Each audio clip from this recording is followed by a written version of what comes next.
acho que já estamos em condições de começar e, sendo assim, sejam muito bem-vindos ao 10º ciclo de conferências em Biotecnologia.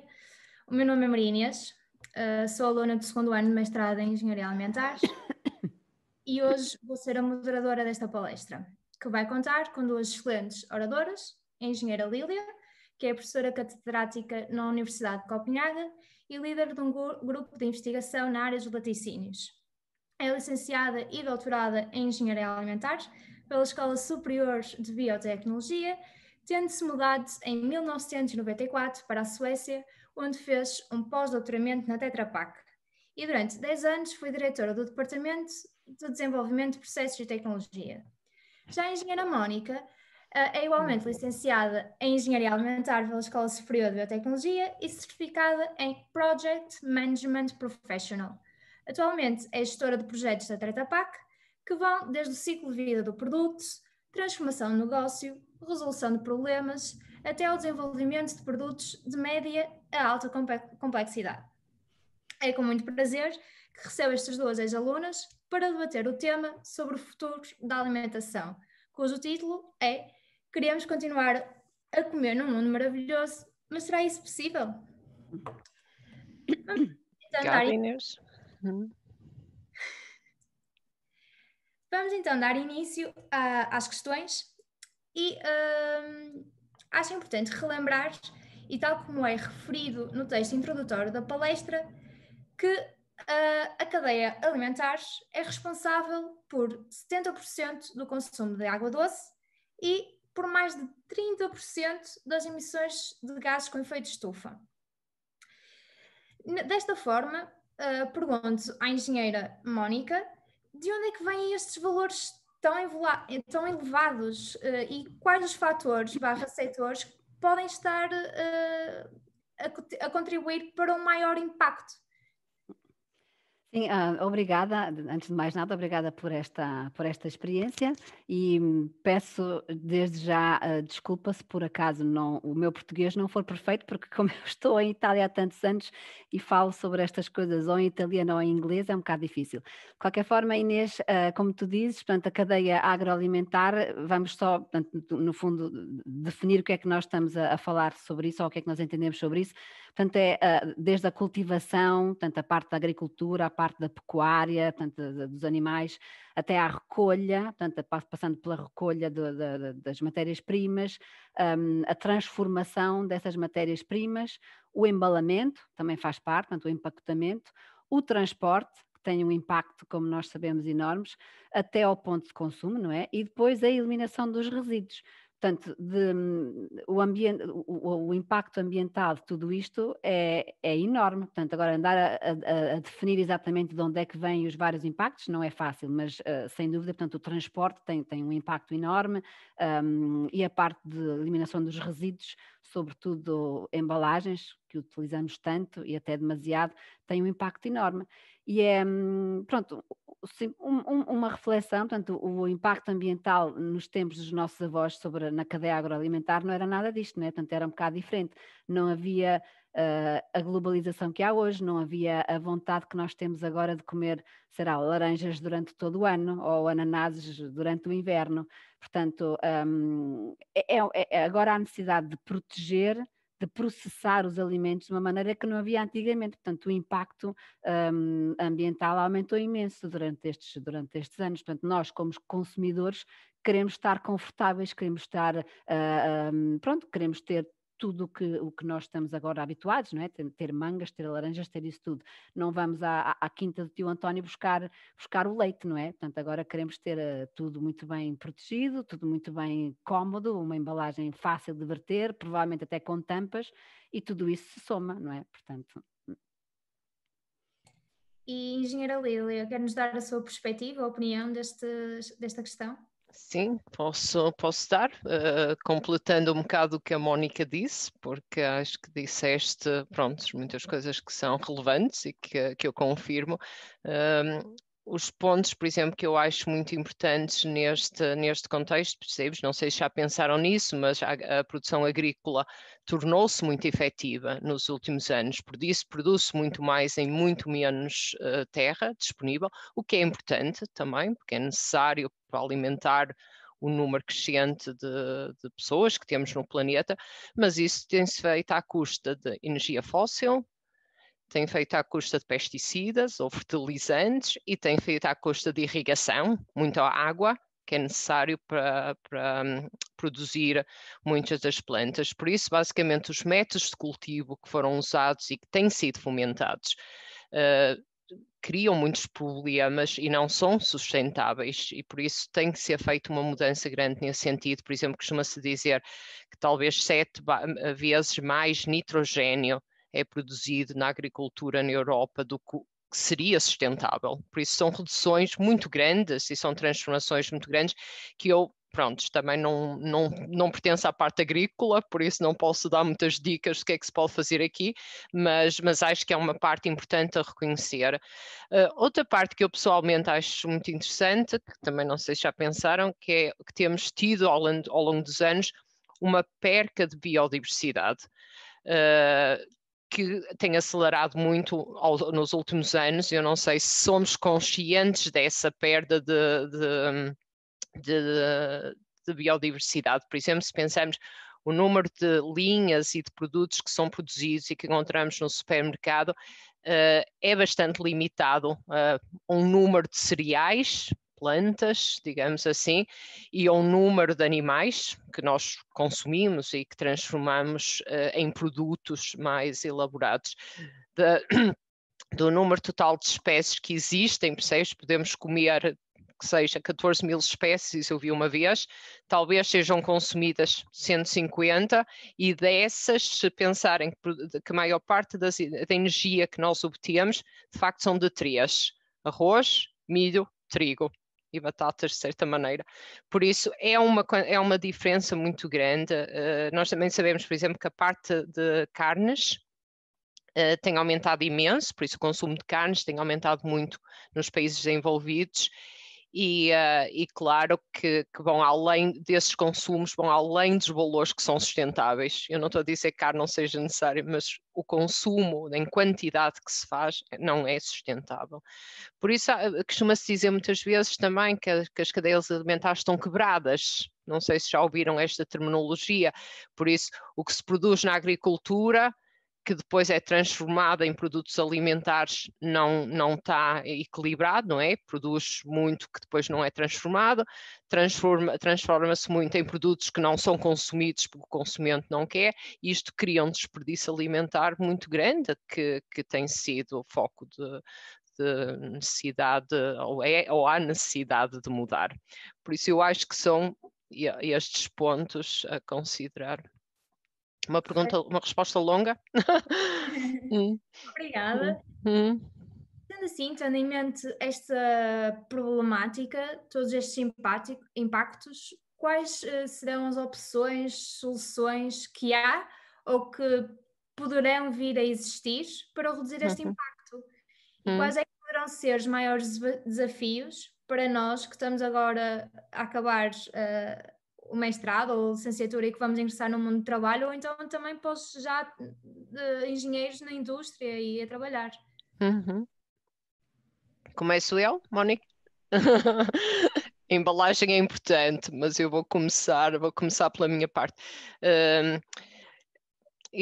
Muito sinceramente, eu desde que me formei, não é, em engenharia alimentar, e tanto na Suécia, em que carros foram sempre mais interessantes que a parte alimentar, e música, como sabem, usava e não sei o que, a parte alimentar era sempre pequena, não tão importante. É um prazer agora ver que não é o caso. A parte alimentar tem um interesse enorme, porque exatamente por esses desafios em termos de sustentabilidade. E o que é preciso? O que é que eu vejo? Desenvolvimento de alternativas à carne ou a produtos de origem animal. Podem pensar, eu posso falar mais sobre isso, pode ser iogurte de favas, pode ser iogurte de batatas, podem ser, vocês veem leite de oat, não é? Alternativa, todas as alternativas produtos de laticínios que têm emergido no mercado. Todas as tentativas de melhor usar os desperdícios alimentares. Há empresas enormes que vocês nunca pensaram nisso, mas, por exemplo, na Dinamarca, dando como exemplo, há 3 empresas enormes que usam soro de leite para produzir ingredientes, proteínas, usam cascas de laranja e algas, em facto, para produzir pectinas e hidrocoloides, acho que se diz também em português, e outra empresa muito grande que usa desperdícios de queijo para fazer queijos em pó, que é um ingrediente também de grande valor. Há imenso potencial, é enorme, tanto criar negócio mas claro que é preciso saber como transformar esses produtos. Outra área é as novas fontes de alimentos, insetos, algas, microalgas, tudo. Por isso há alternativas que estão a emergir, que há imenso que fazer como engenheiros alimentares. Por isso é só a vossa criatividade que pode prosperar. Obrigada. E, engenheira Mónica, a seu ver, que soluções existirão ou poderão ser criadas a nível das embalagens? Certamente, portanto, isso, embalagens, pronto, e não só, portanto, o setor das embalagens, eu não, apesar de trabalhar numa empresa de embalagens, não sou, digamos, especialista, há muitas mais coisas a dizer sobre isso, mas é evidente que o impacto ambiental no aspecto das embalagens é enorme, portanto, o desafio para vocês, como engenheiros alimentares e futuros operadores no setor alimentar, é enorme, e, portanto, no fundo é um desafio / uma oportunidade.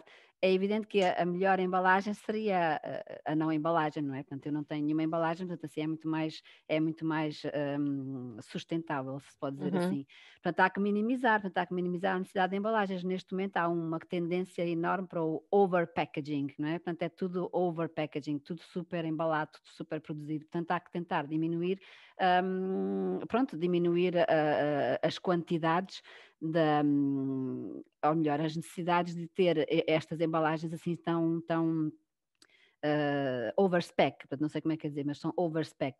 Portanto, na minha opinião, desafios neste sentido existem, obviamente, na parte da reciclagem, como é evidente.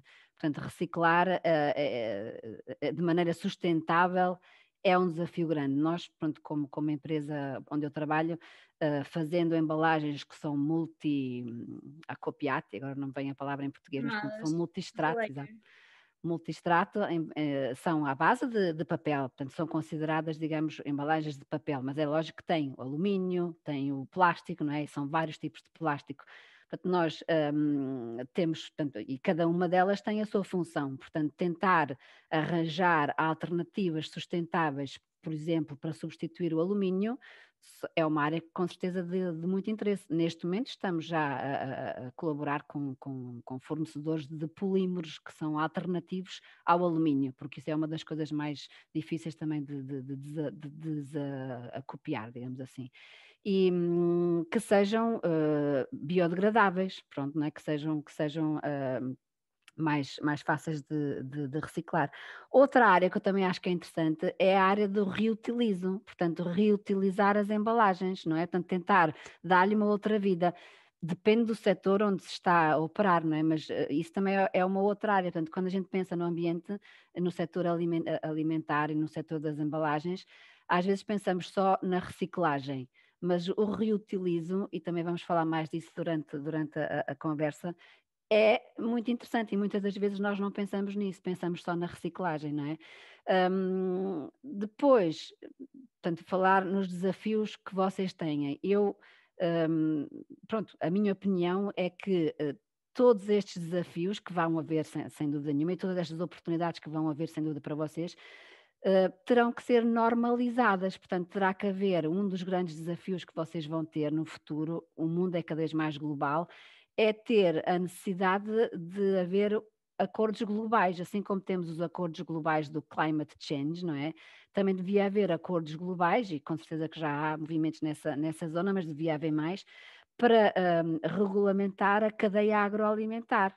de maneira a que, se eu produzo um produto na Europa e tenho que estar a obedecer, não é, aos carismas todos que existem de produzir de uma certa forma, de não emitir uma certa quantidade de gases, de não utilizar substâncias que estão na lista negra das substâncias que não podem ser utilizadas.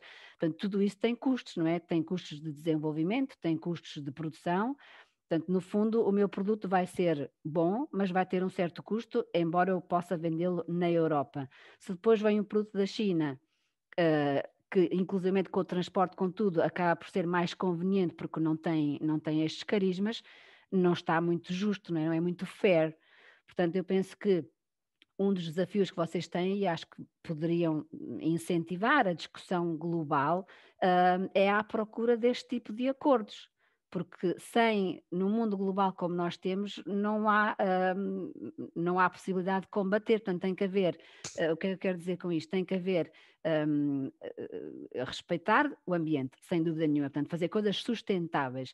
Mas como o engenheiro alimentar não vai trabalhar de graça, não é? E não vai trabalhar para uma ONLUS, tem que haver uma coisa económica. Portanto, uma das formas de poder ter uma coisa, um riscontro, que só me vêm as palavras italianas, desculpem-me lá.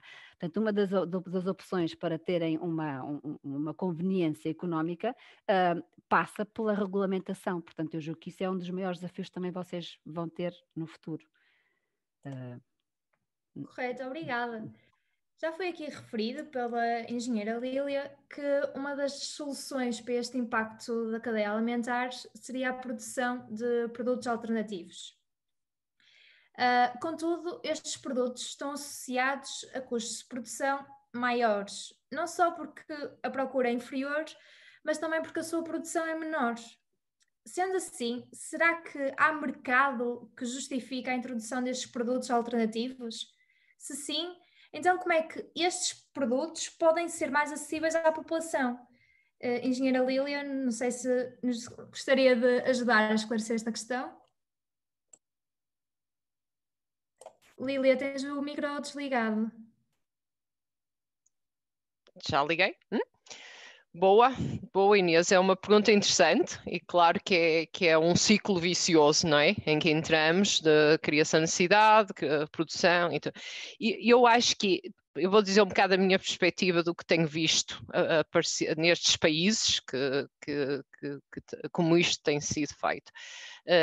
Claro que é sempre difícil lançar novos produtos no mercado e acho que sendo produtos alternativos, torna-se especialmente complicado, porque, por um lado, as empresas tentam imitar os produtos que fazem parte da nossa cultura culinária, acho que se diz, não é? Os produtos que estamos habituados a comer, por isso, alternativas de leite, alternativas de iogurte, alternativas de hambúrgueres, porque reconhecemos o produto, sabemos como pode ser consumido, faz parte dos nossos hábitos alimentares.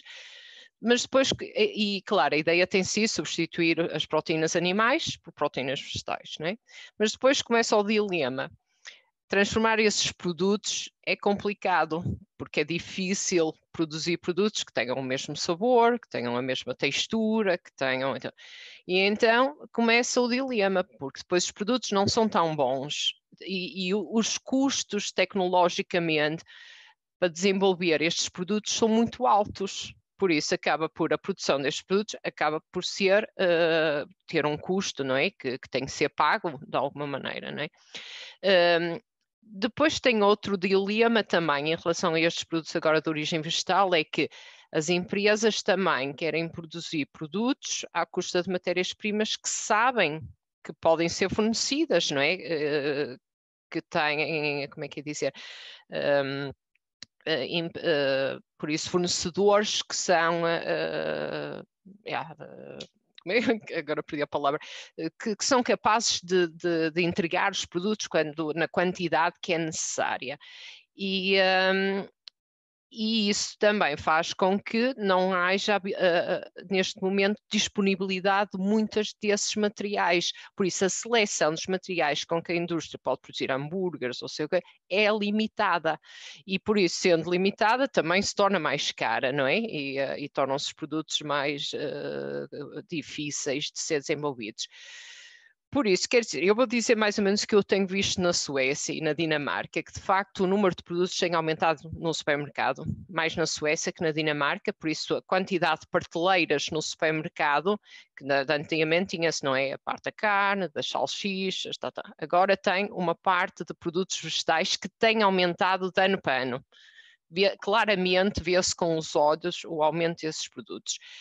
É muito a imitar estes produtos, vê-se muito salsichas à base de diferentes vegetais, hambúrgueres, carne picada, chili sem carne, e esse tipo de produtos que são fáceis e que as pessoas reconhecem.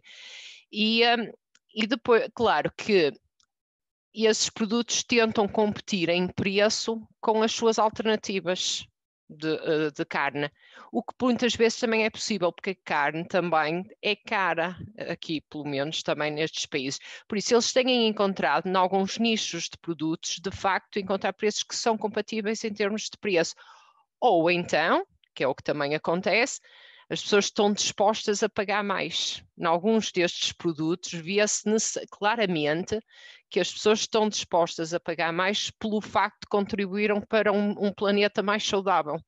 E isso, claro, que tem a ver também com a riqueza do país, não é? Com a possibilidade que existe. Mas depois torna-se um ciclo positivo, não é? Há mercado, pode-se produzir, pode haver desenvolvimento de materiais-primos e continua o ciclo, não é? Por isso, eu acho que é possível e acho que tem que se tentar, mas é um ciclo que tem que se começar com produções pequenas que vão aumentando. Acho que é a minha opinião. Obrigada. Por isso, temos que estar dispostos, se calhar, como consumidores, também a pagar um bocadinho mais por um planeta mais sustentável, se o pudermos, não é? Uma perspectiva interessante, sem dúvida. Uma segunda solução, também apresentada pela engenheira Mónica, foi a redução das embalagens. Nesta perspectiva, eu gostava agora de dirigir a questão à Mónica e perguntar se, havendo uma redução das embalagens e sabendo nós que hoje em dia as novas técnicas de transformação dos produtos são menos evasivas, de forma a que estes mantenham as suas características nutricionais e sensoriais, não terá esta redução das embalagens um efeito negativo depois nos prazos de vida útil dos alimentos, levando depois até, por consequente, a um desperdício alimentar?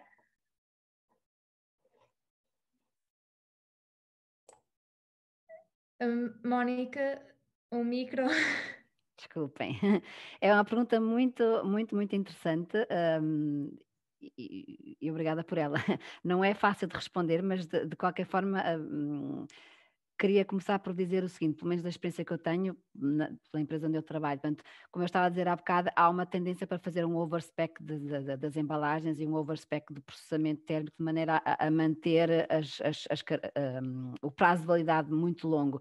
Se nós pensarmos, por exemplo, no leite UHT, e a Lili ainda é mais especialista do que eu nesse aspecto, nós produzimos o leite para ter uma certa validade, não é? E depende dos países onde se vendem, há leite UHT que tem de validade de 3 meses, há outros sítios em que tem 6 meses, e pronto, isso varia muito. Portanto, os produtores e os embaladores, portanto, no nosso caso, desenvolvemos, planeamos as embalagens de maneira a durar pelo menos um ano, portanto, o que é muito, não é? Normalmente os produtos são consumidos muito antes do fim da validade, portanto, no fundo, por um lado, o que tu estás a dizer está certo, portanto, se nós quisermos reduzir o impacto ambiental, teremos que estar disponíveis a ter um tempo de vida útil menor, está certo, e no fundo isso existe já hoje em dia. Portanto, hoje em dia, se tu compras o leite UHT, não vais comprar, quando vês o prazo de validade, tu não vais consumir o produto no fim da validade, portanto consegues produzi-lo muito antes.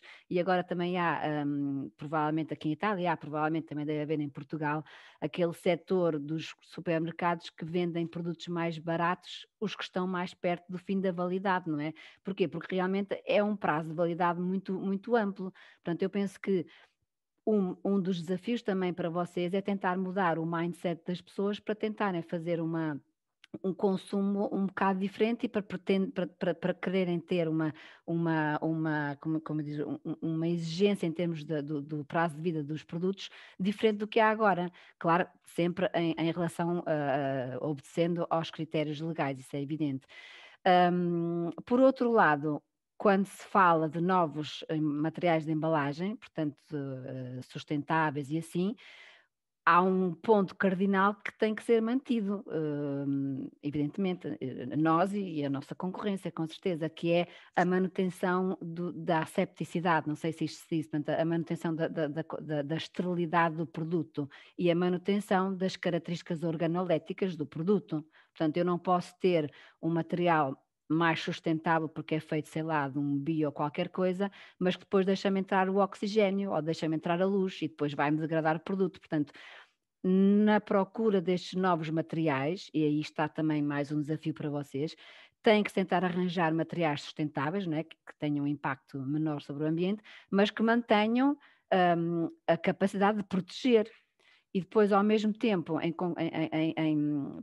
para favorecer isto, há que haver uma redução de alguns prazos de validade de alguns produtos que hoje em dia não têm sentido ter um prazo de validade tão grande quando eles são consumidos muito antes. Portanto, é um bocado isto, julgo eu. Portanto, no fundo, há que, pronto, em relação ao futuro, né, dos engenheiros, há que haver muita criatividade também para tentar arranjar este tipo de materiais e materiais alternativos que não necessariamente terão que ser, digamos assim, bio ou de origem biológica ou de origem vegetal, podem ser até materiais que venham, por exemplo, dos desperdícios. Falámos há bocado sobre isto, portanto, que sejam materiais de qualquer forma poliméricos, plásticos, reutilizáveis e aumentada o tempo de vida destes materiais, sem perder a asepticidade e as características organoléticas do produto. Portanto, isso não se pode perder, sobretudo dentro do prazo de validade, que terá que tentar reduzir-se para alguns produtos, por exemplo, nomeadamente o leite UHT, julgo eu. Obrigada. Um segundo problema mencionado inicialmente e no texto introdutório a esta palestra foi que a cadeia alimentar era responsável pela perda de biodiversidade, peço desculpa, a um ritmo alarmante. Poderá esta perda de biodiversidade estar igualmente associada à globalização? Ou seja, à necessidade que nós temos hoje em dia de ter todos os produtos em todo o lado? Lília, olha a palavra. Sim, acho que sim, de certa maneira sim, está bastante ligada a isso, embora talvez não só, mas de certa maneira, claro que está relacionado com isso, porque eu acho que a perda de biodiversidade tem muito a ver com a necessidade de, como é que é dizer, dos agricultores, não é? Da produção agrícola, ser efetiva, por isso ter lucro, produzindo produtos a baixo preço. E aí tem a parte que tem a ver com a globalização e também não, mas nós também não queremos pagar muito pelos alimentos, nós queríamos preços acessíveis e pronto, também tem a ver com há famílias que precisam, não é? Que tem a ver com a situação económica, mas há um interesse mesmo em países com boa situação económica, que os alimentos não sejam muito caros, porque depois o dinheiro sobra para outras coisas, não é? E com isso faz com que a produção agrícola tem que ser otimizada, não é? E tem que ser tornada mais efetiva, para produzir esses produtos de baixo preço. Claro que, por exemplo, o que tem acontecido aqui na Dinamarca, e que eu imagino talvez seja na Europa toda, o número de agricultores tem diminuído imenso. E os que existem compram as quintas dos vizinhos, não é? Por isso há cada vez menos agricultores, mas produzem cada um deles muito mais. E então começa com as economias de escala, não é? Por isso, para fazer isto, para ganhar dinheiro, não é? Para terem lucro e produzirem muito, têm que produzir monoculturas e muito, não é? Por isso é isso que torna-se mais vantajoso para eles produzirem só um cereal imenso do que produzirem muitos diferentes. Por isso torna-se, não é? Todas as outras coisas desaparecem. Se tu produzires cevada, produzes cevada, se produzes trigo, e vê-se muito aqui, passeia-se pelos campos na Dinamarca e é completamente monocultura. Claro que também cria-se oportunidades de exportação, não é? Porque estão produzindo muito, os dinamarqueses são 5.000, não é? Por isso o resto exporta-se, por isso cria-se exporta-se e então há disponibilidade de poucos alimentos, porque são os que acabam por dar mais lucro.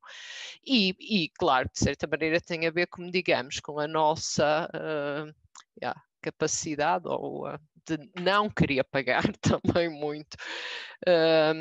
Por isso, claro que tem, de certa maneira, a ver com a globalização e é preciso mudar isso, não é? Por isso é preciso introduzir novos materiais e também para os agricultores encontrarem um bom balanço na produção, não é? Porque se eles começarem a dar mais dinheiro para o quinoa, eles se calhar também produzem quinoa, quer dizer, é conforme lhes pagarem também, não é? Correto. E, engenheira Mónica, a perda de biodiversidade poderá também estar associada à conveniência? Isto porque, por exemplo, fala-se atualmente muito na problemática dos plásticos de uso único e que estão a ser substituídos por materiais, por exemplo, de cartão. Só que todas as embalagens que são para contacto com alimentos, o cartão não pode estar diretamente em contacto com o alimento, então são revestidos com películas de plástico. Não será estes novos materiais ainda mais difíceis de reciclar? Ou seja, não estaríamos querendo solucionar um problema a criar outro ainda maior?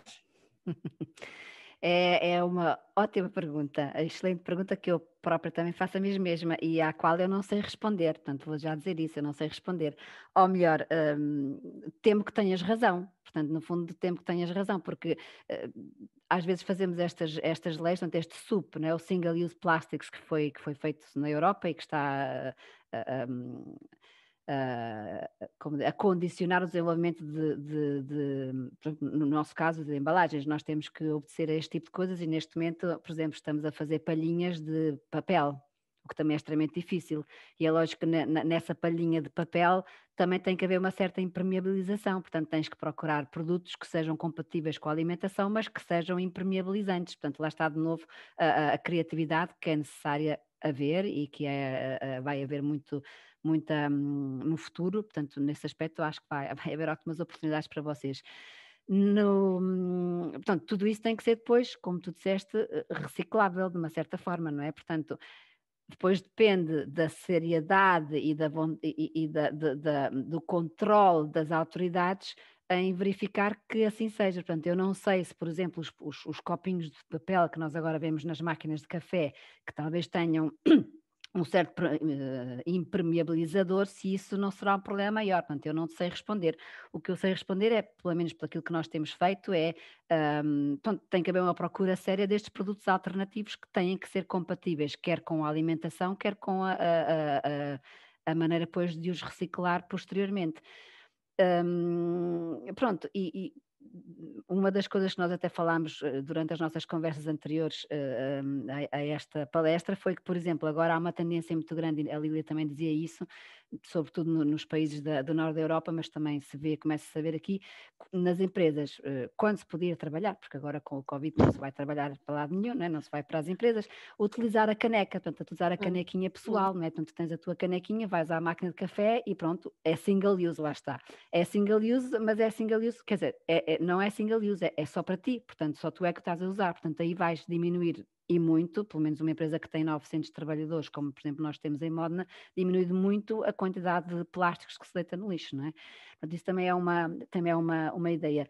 Uma outra coisa que tem sido interessante, e na minha experiência que eu tive num projeto que fiz ultimamente com a Índia, falava-se deste single-use plastics e de como isto tem que ser agora obedecido, digamos assim, e uma das tendências era, no fundo, contra a tendência. Portanto, em vez de utilizar material, por exemplo, o plástico, não é? O PET, em vez de utilizar uma embalagem de plástico, que são daquelas que se rompem todas quando a gente lhes toca, fazer o contrário, tentar arranjar maior, portanto, overspec, portanto, haver uma maior quantidade de plástico, de maneira que depois eu possa utilizar aquela garrafa para outros fins. E lá está aquilo que eu dizia anteriormente, portanto, às vezes nós focalizamos somente na parte da reciclagem e descuidamos a parte do reutilizo, que também é muito importante. Portanto, eu penso que isso também vá um bocado nesta direção.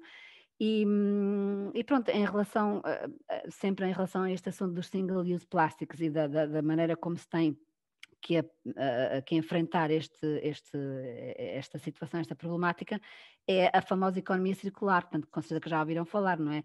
Portanto, que isso também tem evoluído muito e lá está, associa-se ao que eu dizia anteriormente sobre a necessidade que existe de regulamentar isto tudo. Portanto, são coisas que estão a nascer agora, não é? E são coisas que necessitam de discussão e em que o papel dos novos licenciados e dos que existem agora jovens têm que tomar. Portanto, a economia circular não pode ser entendida como a economia circular na minha própria empresa, porque eu não consigo somente ser circular, porque eu não consigo fazer as coisas e depois os desperdícios são eu que os utilizam. Mas o que se aumentar, se abranger este conceito da economia circular a mais empresas, sobretudo mesmo fazendo só na parte do agroalimentar, consegue-se haver um reutilizo maior, porque para mim é um desperdício, para uma outra empresa é uma matéria-prima. Portanto, tudo isto vai melhorar a parte pronto, a temática do utilizo cada vez menor de plásticos e dos single use e disso tudo. Portanto, acho isso. Correto. Se falou na necessidade de criar soluções de forma a tornar a cadeia alimentar mais compatível com o meio ambiente e até mais compatível com a nossa sobrevivência enquanto sociedade. Os bens alimentares estão mal distribuídos, sendo que 20% da população mundial sofre de obesidade e depois temos 8% no outro extremo que sofre de carência nutricional. Como é que se consegue fazer uma distribuição alimentar mais equitária? É até sequer esta ideia idealista ou nem sequer faz sentido pensarmos em tal? Lilia? Uau! Eu acho que é importante pensar em tal, porque acho que é fundamental para viver neste planeta todos de uma maneira saudável e sustentável. Acho que é uma pergunta extremamente importante. Por outro lado, é bastante difícil também. Eu não sei se eu me vou conseguir explicar bem, mas vou tentar. Por isso, eu acho que é assim. O que nós comemos, o que nós temos disponível para a nossa alimentação é afetado pela economia e pelo comércio, se assim se pode dizer. Por isso, digamos, à medida que as cadeias alimentares se tornaram mais globais, percebes, como já falamos nisso, permite aos países mais desenvolvidos ou que tenham mais disponibilidade de fundos de luxos, pura e simplesmente. Pode-se comprar caviar não sei de onde e sei lá mais o que é, por isso é só a vossa imaginação que pode parar. Por isso há uma série de possíveis. Por outro lado, é um problema para as famílias que têm menos rendimento, por isso podem ter até problemas de acesso. Em Portugal acho que o preço do pão era regulado ou é regulado, eu já não sei, exatamente para garantir que não haja problemas tão graves como isso. Mas o que acontece de facto, e por exemplo nos países mais desenvolvidos, é que os alimentos se tornaram tão baratos que são desperdiçados. Por isso, quer dizer, eu lembro, quer dizer, da minha avó, no tempo dela, não se desperdiçava comida, quer dizer, havia regras, a comida não se deitava fora. Se pensarmos nos Estados Unidos, eu fiz parte do doutoramento lá, a comida deitava-se fora largamente, sem problemas, sem complexos, comia-se um bocado, deitava-se fora o resto. E eu acho que depois a situação torna-se que, à medida que os rendimentos aumentam, por isso das famílias que têm mais restrições, as pessoas acabam por consumir produtos que eles associam como sinais de riqueza ou status, não é? E quais são esses produtos? Carne, em muitas culturas, se uma pessoa tiver dinheiro, compra carne, doçarias, snacks, refrigerantes e etc. E se repararmos bem, todos esses produtos acabam por ser ricos em açúcar, ricos em gordura, muitas vezes ricos em sal, não é? Por isso, por exemplo, produtos que são saudáveis, que nós sabemos e que até nem são muito caros, por exemplo, fruta, vegetais e não sei o quê, não são tão socialmente atrativos, não é? Por isso, isto torna-se o problema grave nisso. Por isso, acabamos por, quem tem dinheiro compra imensos produtos alimentares que não são saudáveis e quem começa a ter dinheiro acaba também por comprar esses produtos como um sinal da status. E eu pensei, não sei se vocês alguma vez já refletiram nisso, percebes? Eu por acaso pensei por exemplo, das cadeias de hambúrgueres na Europa, não é? McDonald's, sem referir especialmente. Como é que esses produtos têm o sucesso que têm na Europa? Não faz parte da cultura europeia.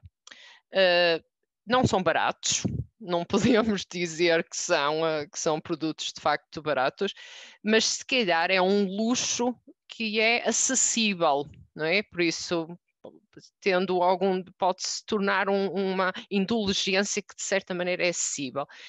E eu acho que acaba por ser isso, por isso nós somos muito influenciados por filmes, influencers, o que achamos que a nossa alimentação deve ser para pertencer a um certo estado. Por isso, eu acho que isto é uma das grandes razões desta desigualdade, digamos, ou destes maus hábitos alimentares que acaba por se ter. Mas eu acho que há outra parte que também é um bocado mais complicada, mas se pensarmos, nós vivemos mais em cidades, trabalhamos tanto o marido como a esposa, não é? Trabalhamos os dois, os miúdos vão para a escola, e claro que o tempo que tem para se cozinhar é limitado. Limita-se a cada vez menos tempo, embora a pessoa tente jantar todos juntos, não é? Na Europa, segundo a boa tradição. E também temos que pensar como é que fazemos isso em pouco tempo, não é? Não temos tempo a fazer refogados, não é? Por isso temos que cozinhar, não é? Ou alimentar-nos de uma maneira rápida, não é? Queremos passar pouco tempo. Por isso estamos um bocado dependentes do que nos é acessível, o que é que as indústrias alimentares produzem e o que nos tornam disponíveis para facilitar esse dia-a-dia, não é? De cozinhar todos os dias, não é? Por isso, eu acho que o que se pode fazer, como é que isto se pode voltar? Acho que os alimentos, a alimentação saudável deve ser tornada a preferida. De alguma maneira, tem que ser em termos de status social, tem que haver influencers que puxem nesse sentido. Mas, por outro lado, também tem que ser acessível. E isso também faz parte das indústrias alimentares tornarem esses produtos economicamente acessíveis. Produtos básicos de alimentação básica devem ser acessíveis e devem ser promovidos e ser convenientes.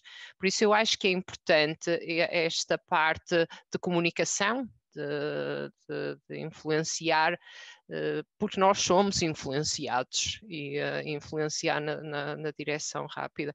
Eu muitas vezes, acho que também disse, estávamos a discutir isso, tem que ser mais fácil comprar uma maçã do que um pacote de batatas fritas. E eu acho que não é o caso se formos a quiosques e estamos numa estação e tudo, se calhar é mais fácil às vezes comprar um pacote de batatas fritas do que uma maçã. E quer dizer, a maçã de certeza que é mais barata que o pacote de batatas fritas, mas não é? Por isso, eu acho que nós como consumidores temos possibilidade também de repensar o que fazemos, como nos comportamos, o que escolhemos, porque acho que isto acaba por começar a desenvolver a roda na direção certa. Mas não é sempre fácil, porque até mesmo, por exemplo, água, agora lembrei-me da história da água em pacotes, água embalada, não é? Por isso é muitas vezes mais acessível e por isso acabamos por consumir essa água, acabamos por consumir embalagens que poderiam ser que poderiam ser substituídas pela garrafa de água da torneira. Pela garrafa de água que trazemos de casa, por exemplo. Se a água for boa, não é? Exato. A água de Coimbra é ótima, ou do Porto. Exato. Não, é verdade. A sua questão leva-me a outra questão, e agora só para terminar, estamos mesmo nos minutos finais, que é, então a alimentação sendo mais saudável, não poderíamos optar pela alimentação ou melhor, a alimentação do futuro não poderia ser um retrocesso ao passado? Eu passo a explicar. Se não houvesse tanto consumismo e tanto desperdícios, será que havia hoje uma necessidade tão grande de transformar a cadeia alimentar?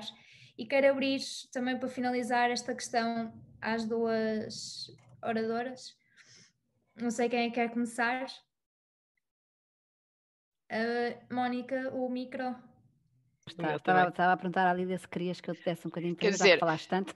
Exato. Não, no fundo eu posso só iniciar um bocadinho, depois tu podes concluir, mas no fundo também já disseste algumas coisas e estavas a tocar esse assunto agora, portanto, e é muito interessante esta pergunta, eu acho muito gira esta pergunta, Inês, porque no fundo antigamente comia-se mais saudável, não é? Porque não havia esta coisa de tudo ser processado, tudo ser super embalado, tudo ser super protegido, tudo ser quase que não sabe, não é? As coisas não sabem aquilo que nós estávamos habituadas ao que soubesse.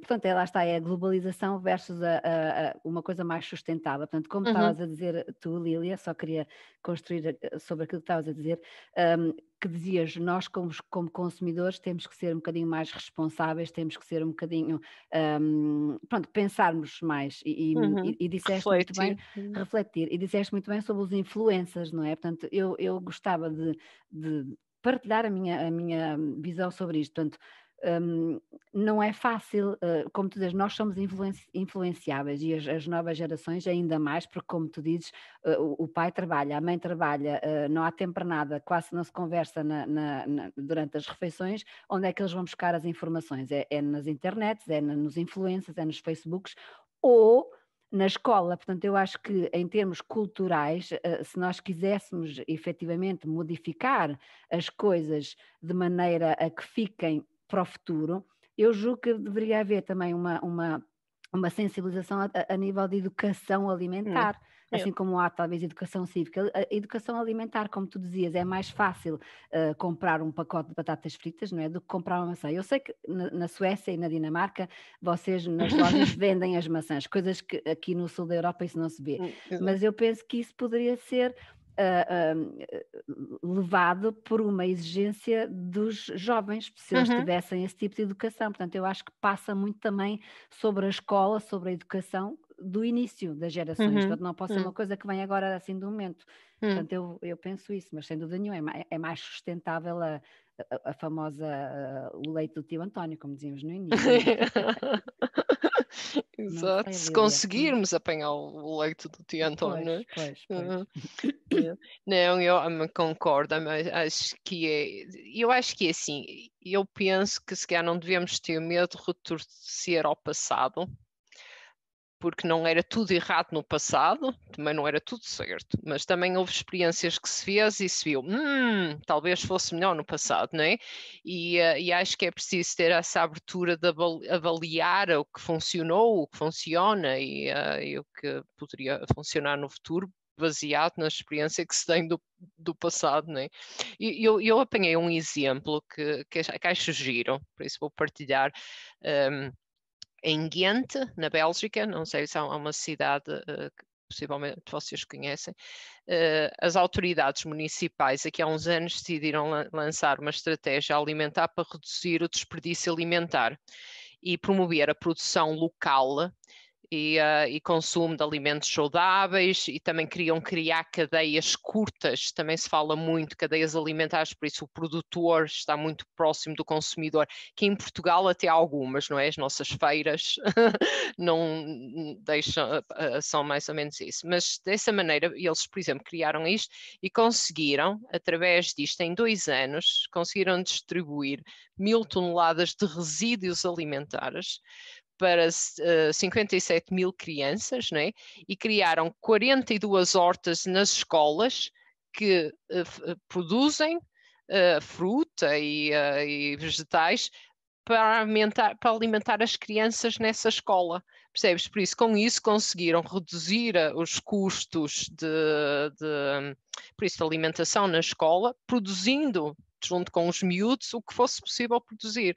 E pronto, acho que é giro, acho que é ideias, há ideias e há muitos casos que acho que deveriam ser partilhados, porque também dá inspiração para outras cidades, para outras iniciativas. Por isso também aqui eu acho que é tentar encontrar esses bons exemplos e partilhá-los e refletirmos sobre eles, funcionam na nossa comunidade ou não, mas acho que há muitas iniciativas que poderiam ser possíveis. Sim. Muito obrigada, obrigadíssima. Com esta questão dou assim por terminada a primeira palestra deste ciclo de conferências e desde já agradeço a simpatia, colaboração e toda a disponibilidade dispensada pela engenheira Mónica e pela engenheira Lília, e espero que nos voltemos a encontrar em mais eventos deste género. À plateia, agradeço a vossa presença. Alguma questão que tenham podem colocar através do e-mail que eu vou colocar aqui no chat, que é também o que se encontra na página 10 no ciclo de conferências. E desde já um resto de boa tarde. Muito obrigada. Okay. Até à próxima. Obrigada, um prazer. Beijinho a todos. Tchau. Tchau. Obrigada. Obrigada, Inês. Bom trabalho. Obrigada. Obrigada, Tchau.